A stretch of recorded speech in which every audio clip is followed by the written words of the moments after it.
Hi, I'm Carl Azus for CNN 10.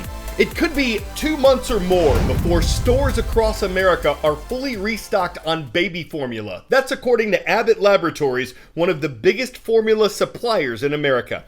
Empty shelves and deeply worried parents have become common in the U.S. this year. The nationwide shortage actually dates back to 2020, according to the Reuters news agency. Parents reportedly bought up extra supplies of formula as the COVID pandemic sank in. Since then, changes in availability, demand, and supply chain problems have affected the amount of formula for sale. But the problem got really bad starting in February. That's when Abbott Nutrition recalled huge amounts of formula after 4 babies got sick, reportedly after being fed products that were made at an Abbott plant. The company says there's no conclusive evidence that its formula caused the illnesses. But the U.S. government said Abbott didn't do enough to keep its products from getting contaminated when they were manufactured at the plant. And since February, Abbott hasn't been able to restart production there without the green light from the U.S. Food and Drug Administration. This week, the company and the U.S. government said they'd reached an agreement that may lead to the plant's reopening. That could happen in 2 weeks. It might still be a month or more before the formula it makes there actually reaches store shelves. In the meantime, some other companies like Nestle say they're flying in some baby formula made outside the United States. The government has strict limits on imports of formula. That's another part of the reason for the shortage. But the White House says it's having conversations with major manufacturers about how to get more of their products in stores.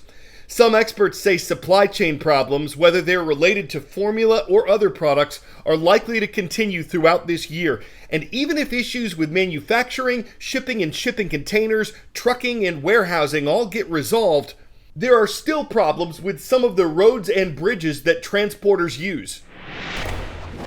Business is busy.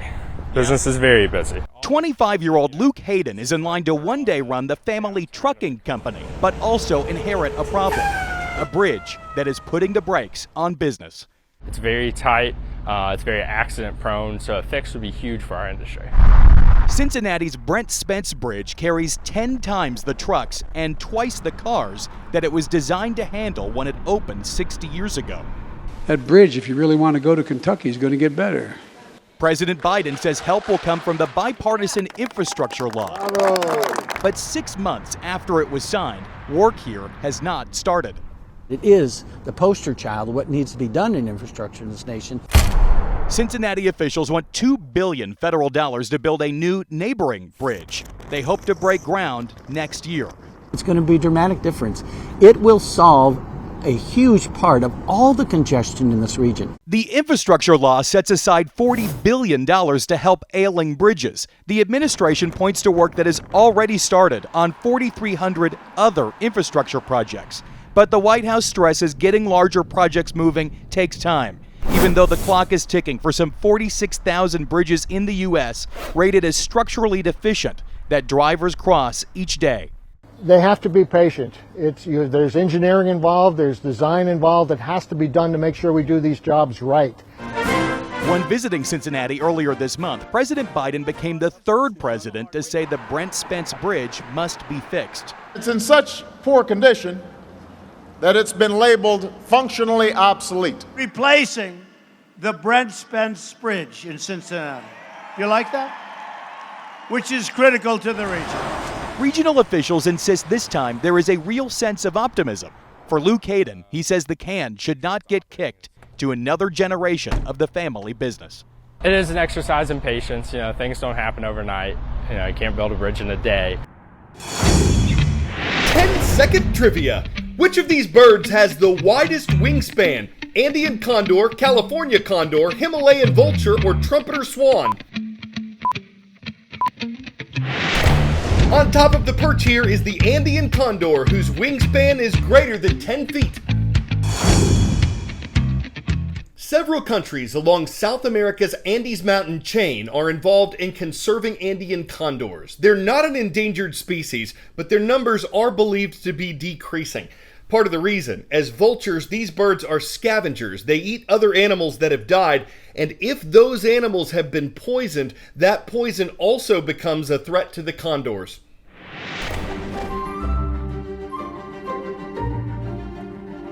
High on a hilltop in the Andes, a moment of transcendence is about to take place. When the condor takes flight, all of us feel like we rise with him. This Andean condor has been bred in captivity and never flown before.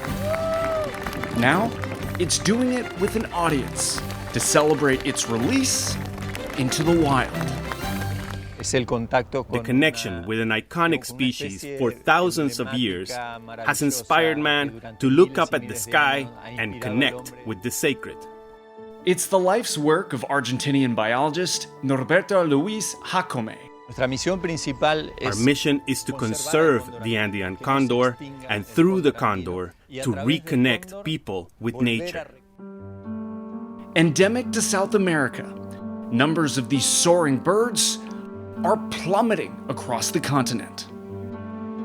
Sometimes mistaken for predators, they face threats from human activities like hunting and poisoning from toxic baits.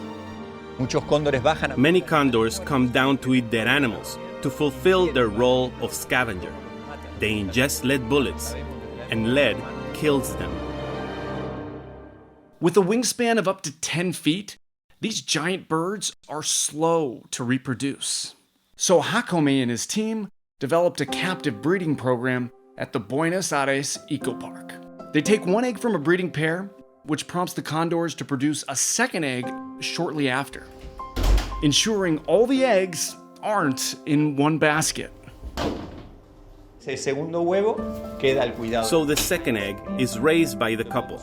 We can get 2 chicks for each couple per year, when in reality, condors would have 1 offspring every 3 years. After 2 months of careful monitoring, a tiny miracle. If needed, the chicks receive a helping hand to break free.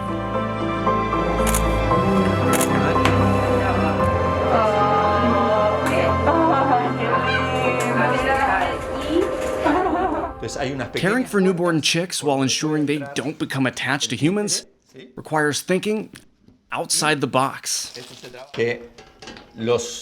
All the contact that the fledgling has here will be through latex puppets that represent its parents. At that moment, you are the father, you are the mother, you are responsible for that life.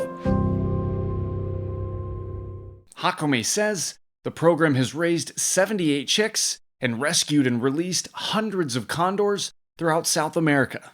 But an increase in poisoning has killed 150 condors in just the past 2 years.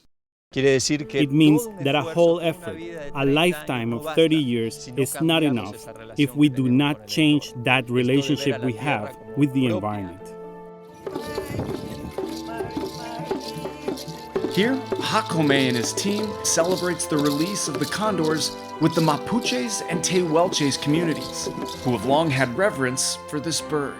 As part of a traditional ceremony, the event is transformed from the scientific to the spiritual. It opens hearts, it opens people's minds, and people quickly, in a practical way, understand why we should take care of Mother Nature.